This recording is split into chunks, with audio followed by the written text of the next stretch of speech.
Milí televízni diváci, vitajte pri sledovaní ďalších správ zo základnej školy Angely Meriči.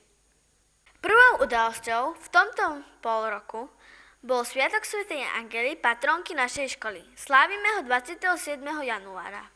Dnes sme začali slávnostnou svetou omšou v Bazilike svätého Mikuláša. Po nej sme mali program v telocvični, v ktorom vystupovali deti jednotlivých krúžkov strediska záujmovej činnosti.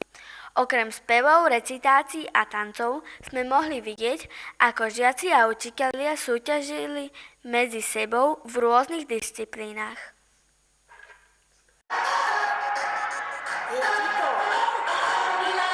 Čo sa ti na programe najviac páčilo?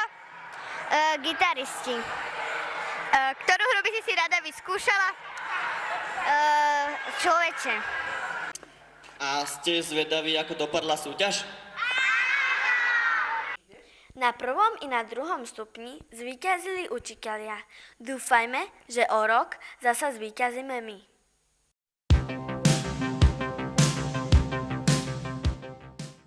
Piatok 12.2.2010 k nám do veľkej telocvične zavítali rozprávkové bytosti. Čo sa dialo? Na čo prišli? No predsa bol karneval, masky boli nádherné a program tiež bol bohatý. Popri prehliadke masiek v diskotéke boli aj rôzne tanečné súťaže v pároch, ale aj v kolektíve.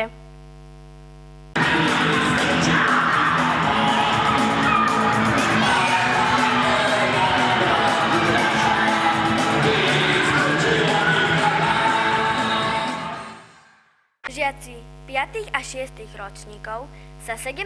marca zúčastnili festivalu hier 2010 v Mestskej športovej hale.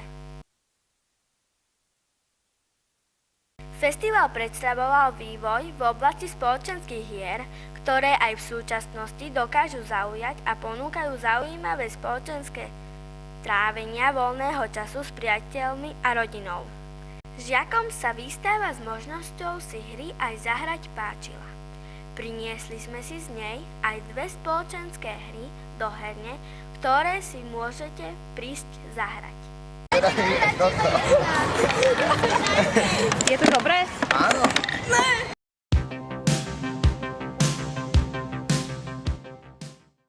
Marec mesiac knihy. Týmto motom sa nechali inšpirovať žiaci 7. ročníka, keď sa 22. marca stretli so spisovateľkou Zdenkou Lacikovou. Táto poetka žije a tvorí v Kopčanoch. Jej básne sa recitovali v rozhlase. Bola úspešná v autorských súťažiach. Za svoju literárnu tvorbu získala mnohé ocenenia. Jednou z nich je aj cena ministerstva školstva. Úspešne sa začlenila do spolku slovenských spisovateľov.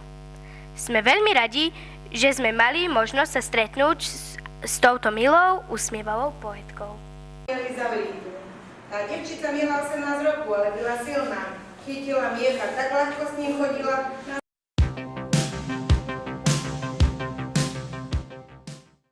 Na Veľkú noc sme sa pripravovali na našej škole duchovnou obnovou. Žiaci 4. a 6. ročníkov boli v Uršulinskom kostole a žiaci 7. až 9. ročníkov boli v školskej kaplnke. Venovali sa nám 2 kapláni z Baziliky svätého Mikuláša. Učitelia a zamestnanci školy sa obnovovali po obede. Všetci sme mali možnosť sa vyspovedať a tak s čistým srdcom prežívať veľkonočné sviatky.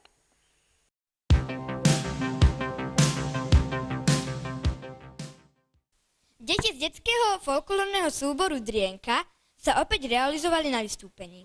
28. marca sa zúčastnili vystúpenia v kine Hviezda. Spolu s folkloristami privítali svojimi chorovodmi jar. Detský folklórny súbor Drienka.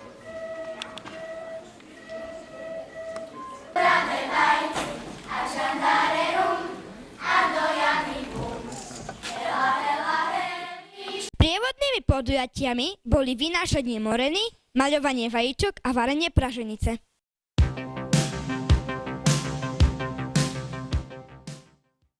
Pred Veľkou nocou predviedli svoje šikovné ručky na tvorivých dielňach žiaci 1. A a 1. B triedy. Viac už v reportáži. Milí televízni diváci, vítame vás na veľkonočných tvorivých dielňach na základnej škole Angely Meriči. Žiaci spolu s rodičmi, pani učiteľkami a vychovávateľkami vytvorili spolu krásne veľkonočné ozdoby, ktorými vyzdobili priestory školy. Čo sa vám ako učiteľom páči na tvorivých dielňach? Takže mne ako učiteľke sa na tvorivých dielňach najviac páči to, že sa stretávame s rodičmi, že sa s nimi stretávame neformálne, že si môžeme niečo pekné vyrobiť, že sa môžeme porozprávať nielen o škole, ale skúste sa opýtať ich, čo sa im páči. Mne sa páči, že je tu voľnosť, že deti si môžu tvoriť čokoľvek, čo chcú. Tak stretáme sa už druhýkrát. Pred Vianocami myslím, že sme sa stretli a páči sa mi, že sa tu tak neformálne stretneme sa s pani učiteľkami, deti sa troška prejavia aj inak a je tu taká príjemná atmosféra. Zároveň si pripomenieme aj ten sviatok, ktorý teda nás čaká.